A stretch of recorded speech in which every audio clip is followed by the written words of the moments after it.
If you haven't seen the last episode of Cloudy Thoughts, we were talking about how I didn't move in with my parents until fifth grade. So I lived with my grandparents in Taiwan since I was born till fifth grade. And in fifth grade, that's when I moved in with my parents. Oh, where were your parents before that, Jason? My parents visited to eat dinner with us at my grandma's house every night. And sometimes my dad would travel, and I think so does my mom. I don't know a lot because they were there. But last episode, I talked about mostly how it is like living with my grandma. And now this episode, I'm going to tell you how it is like to live with my biological parents. So my mother, who had sex with my father, but they did it with their private parts. And then I came out. Wah. And here I am, everybody. Jason Cheny in the flesh since he was a baby, but now he's not. He's a grown adult now. Thank you so much for looking at my face. Living with my parents was so I don't. There wasn't like a clear thing where they're like, "Hey, we're gonna move in now." There wasn't like, "Hey, today let's just move in." It was kind of like, "Oh, we're gonna move in. You come back in soon." I think it was that. I don't know. I just made that up, but I don't really know how I got to move back. But I guess one timeline of my life, they're just like, "Hey, come move back," and then I moved back. And I just want to describe to you my room. Then my room is I first of all is the lights. The lights, every time you turn it on, is the same light, but it's a different. It has two different light bulbs on the light. So every time you turn on, like if you turn off and turn on, it will be dim light, and then you turn off, turn on, it will be a little bright light, and you turn on, turn off, it will be bright light with like an orange light in the middle, and then you turn off, turn on, it will be an orange light, just the orange light. And if you turn off, turn on again, it will be like dim orange light. So I hated that light because sometimes you turn off, turn on, there'll be no light. Because I don't know why they made it so complicated. You turn off, turn on, no light. So you're just trying to, sometimes you need a bright light. So you got to stand there and go for like 10 minutes and go, all right, well, time to get to work now. After 10 minutes of trying to turn on the lights.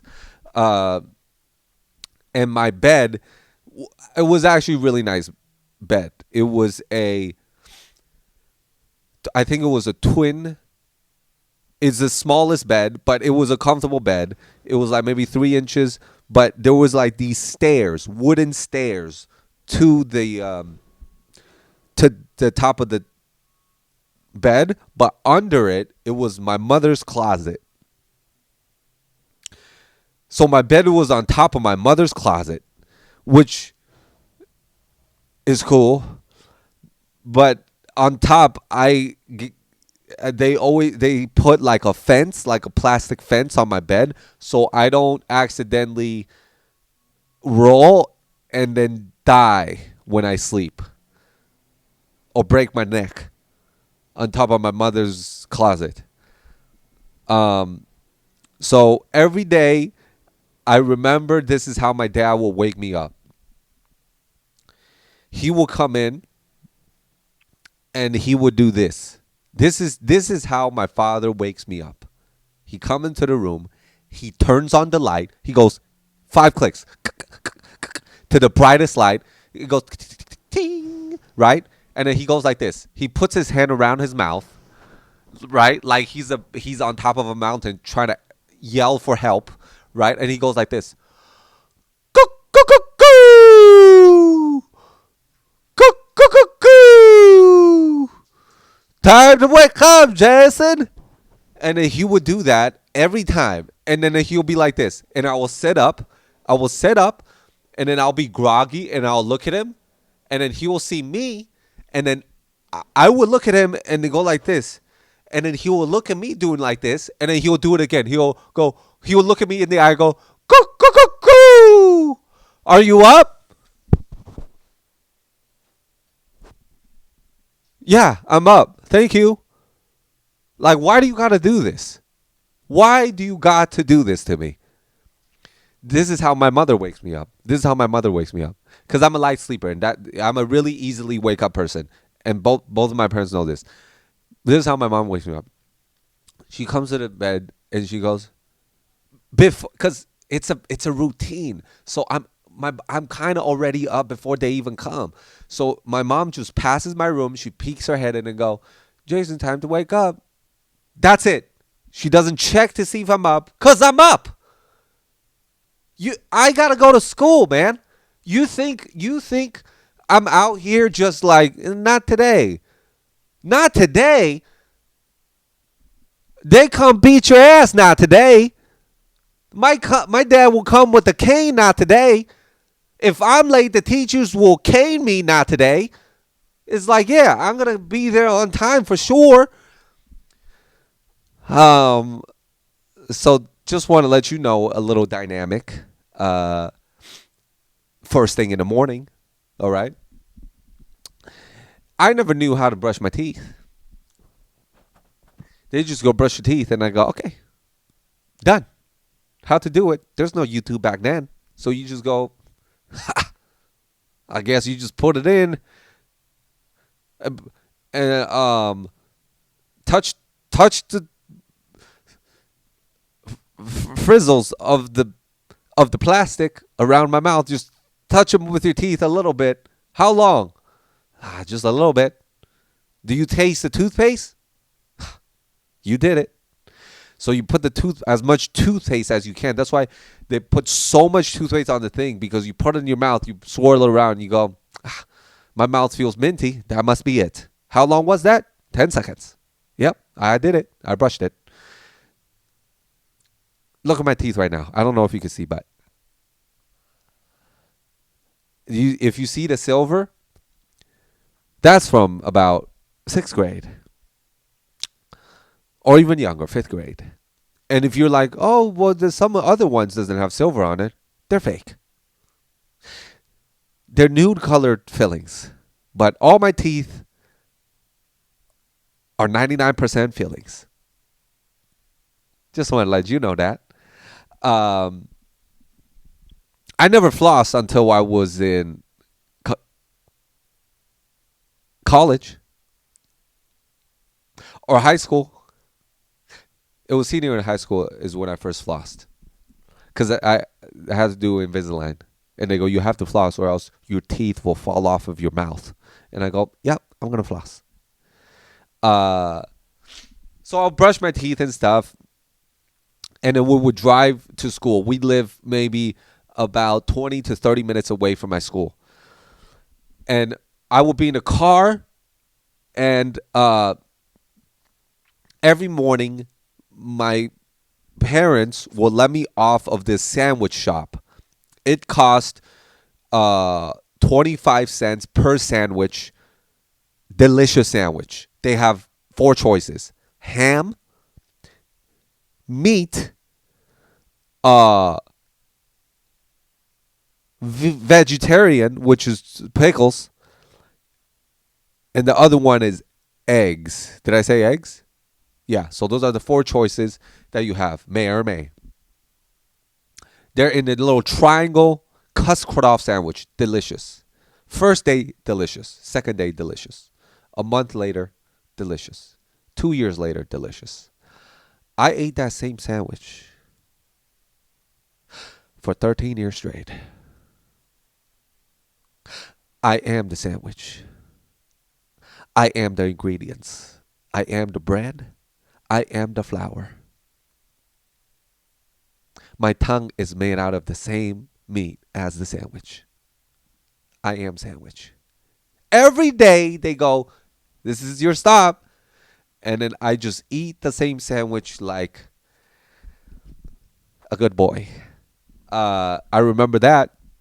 No, I'm just kidding. Sometimes my dad will mix in like buy like rice ball, which is so good. Rice ball with a little bit of cilantro, with a little meat floss. If you don't know what that is, look it up. It's not disgusting. It's actually so delicious.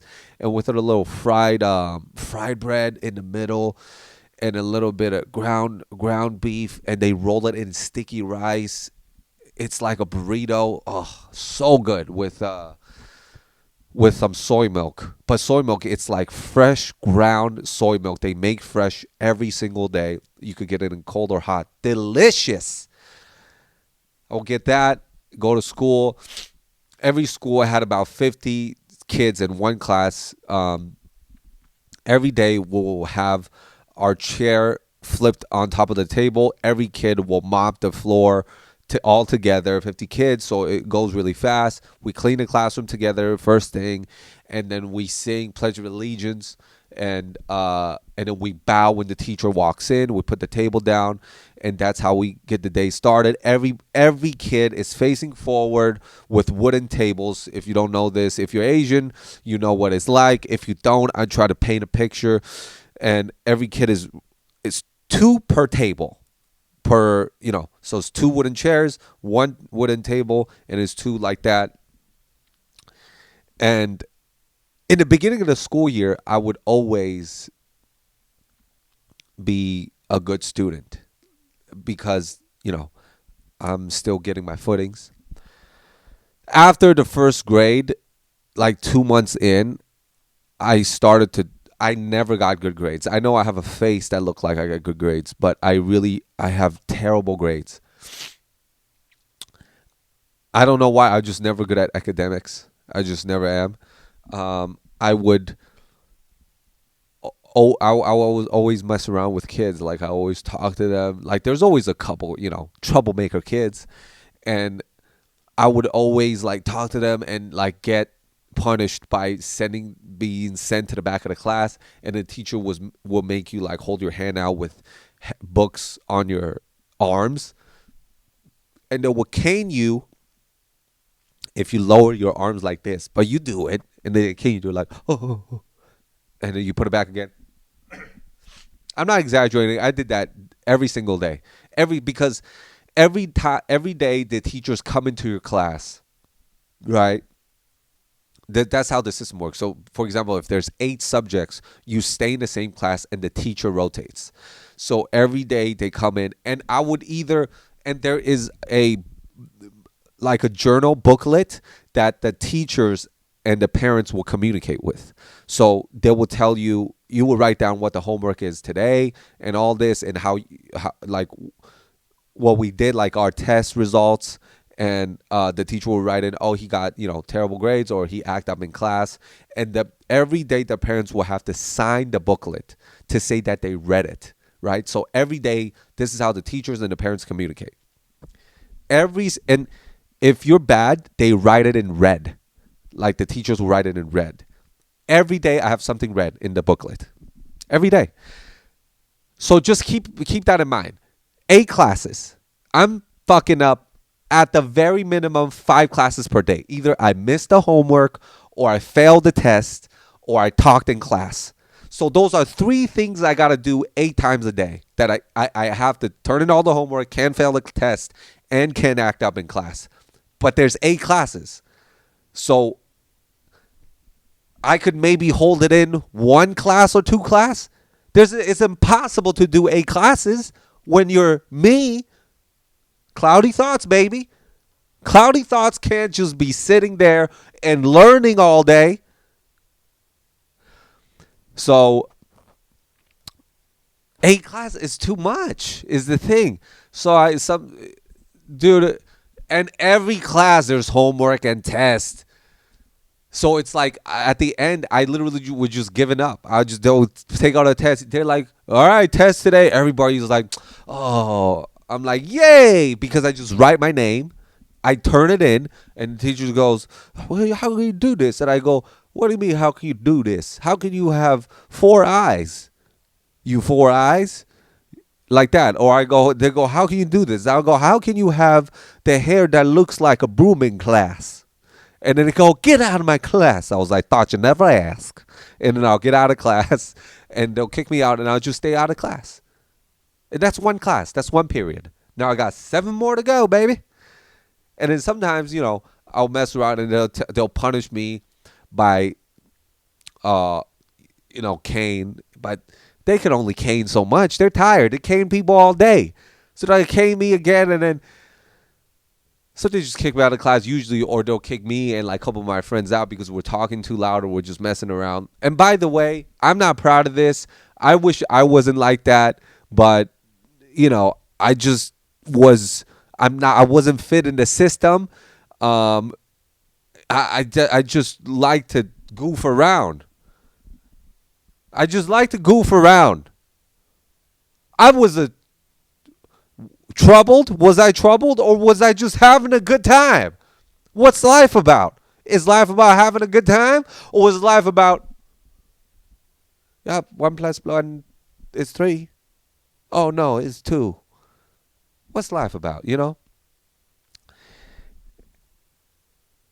And the buses, the school buses, that is very different than the regular North American buses. The school bus in Asia is, imagine like a small van or a bigger size van, or in Taiwan, how I grew up. I can only speak from my experience because somebody like, oh, that's not how Asia is. How I grew up then, all right?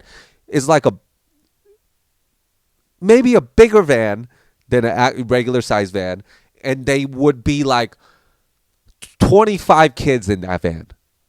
So one kid will go all the way to the end, and the second kid will put his knee in between my legs, and then in one knee in between my legs and another knee to stack it as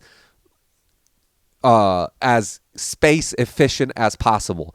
But I loved it because it's just so like fun. It's like we're all so close to each other. We'll goof around, and sometimes kids will fight, and we just hammer fisting each other in the face. No, fuck you, and they'll be like, "Fuck you," and you're like, "Oh," and like, "Fuck you," like that.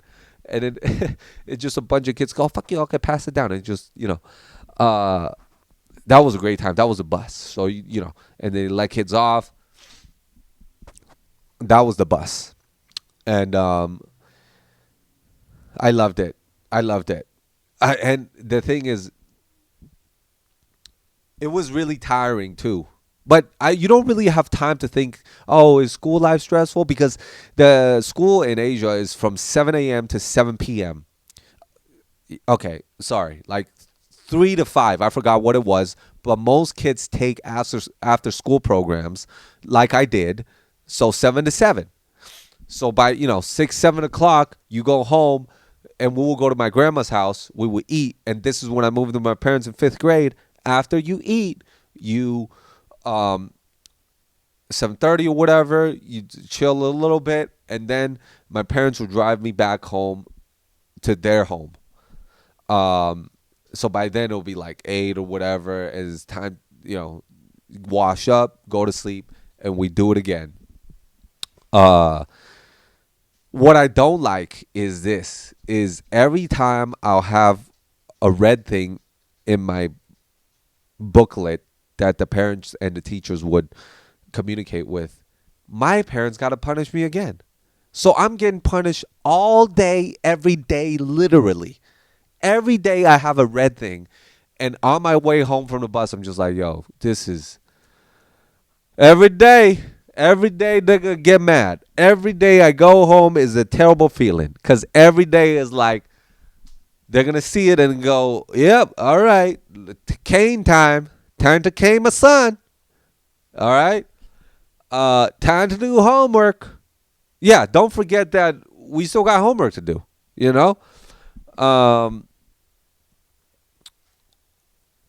Yeah, so we would do that. You know what I hated? I hated that sometimes, like, I would act up in class, and the teachers would write something in the booklet, and my parents would, my dad would stay up and make me write like a sorry summary of why I'm so sorry and how I could improve on top of homework. And then we will go to like 12, 1 o'clock. And for like, I feel like for like a third, fourth, fifth grader, that's like really late because you wake up at 6, you know. And so when my dad would do that, I know he's under a lot of stress too, and he probably didn't mean. I mean, it must be frustrating for a guy who works really hard, try to provide for his family, barely get to see his family, and come home to his son like, why are you fucking up in class? You know? So he's just trying to do his best. But really, it's like, yeah, but nobody's teaching me how to do it properly. And all my. So in Asia, there isn't like many systems. Like people don't care about, oh, how your child is. It's really just one system. Nobody cares. Just follow the system. Do well in academics, go to college, be the top 5% so that you could do life at top 5%. So there's no choice but to be the best of the best in such a competitive and overpopulated area in big cities. I mean, so he's just doing his best too. But what he would do is like, we don't really communicate, but he just like, yo, why? And then he will cane me. After he canes me, he will go to the living room and watch TV and just angry. And you hate, like, I think as kids, it's never that when you get beat up, um, that's not the most messed up thing. Is when you get beat up. It's like how you feel around the house is just this energy of like you can't go anywhere and you just got fucked up and you gotta stay in that energy, and I'm angry at you every day and this is your life. So you're just like there, and then you just like, yo, I don't even know, and I guess I'm sorry, I'm so sorry. Like you don't even feel those emotions that you're sorry. You just like, I guess this is what you do. So you're not like kids. I don't think kids cry. I barely cried when I was a kid. When you get punished, when you get caned, because it's just normal. Like people feel sympathy, but it's like most of the trouble, like kids who are naughty or even great students, they get caned too. Is the thing. Their parents probably fuck them up even more if they they didn't keep their number one status. So it's just normal. So you don't feel sad. So when people get sympathy, it's like, don't be sad. Like that's just the norm. That was the times, So yeah, so you get canned and all that stuff, and then it's just the energy is no good. But I know my dad had good intentions because he just want me to do the best that he can, because he came up in not, nobody came up rich in especially the 50s, 40s, 60s, 70s. Nobody really came up. Everybody would just, there was war, and all that shit. So him coming up after a generation at the tail end of war, he was just trying to teach me how to survive, like, and stay strong, and stay hungry and stay aggressive. That was just his thing, and I appreciate that. But it still affected me in a different way. So I don't resent them. I thank them for what the tools that they gave me, but I'm just saying the emotional part was still there. I still felt stuff, and this is what I went through. It's just that type of energy. But I know they're doing their best still. But my dad, I have to say that he always wanted to take me out, like every other weekend to swim. And after swimming, still, he would be like, do 8 laps a day. He just wanted me to be the best and be well-rounded in that way where, everything he does, he shows me so I could do it the best too. 8 rounds. And I remember, laps. I mean, and then I remember I would cheat all the time because I don't want to do 8 laps. Some days I'm tired. I do 6 laps, and then I'll be like, okay, let's go. And then he will go, and he will always try to show by example of him going fast. And I'll get out the pool and then walk to the end of the pool and then jump back in. And I'll do that a couple laps just to be like, oh, that was a good 8 laps, huh? but really, I like walk like 3 laps, you know. But after the pool times, he would get me snacks. I remember I could pick one snack, like a chocolate thing or like a chips thing. That's really nice. Or he will give me like $1, which is like, 3/4 or whatever back then. And then I get to play like video games at this pool within this like pool area arcade Like there's like a couple of games, and I thought that was really fun. And but a lot of the times, even when he take me out, try to have a good time, he would always turn the time into like a lecture opportunity. Like 7, 8 out of 10 times, it was never just he's like a time bomb, as my mom would describe it. But he was fighting a business war. He was doing his work too. He was getting screwed over probably in his work and trying to do the best and fighting for his family. So I get it. So it's like it's hard to go from that to like back to family life and compartmentalize, Especially he didn't really know how to communicate. He didn't take a lesson on he didn't have time or the energy to take a lesson on how to communicate or teach children. And so he had to like do those things. uh he had to compartmentalize. No, he doesn't know how to do those things, and he didn't have time to do it. So yeah, so that,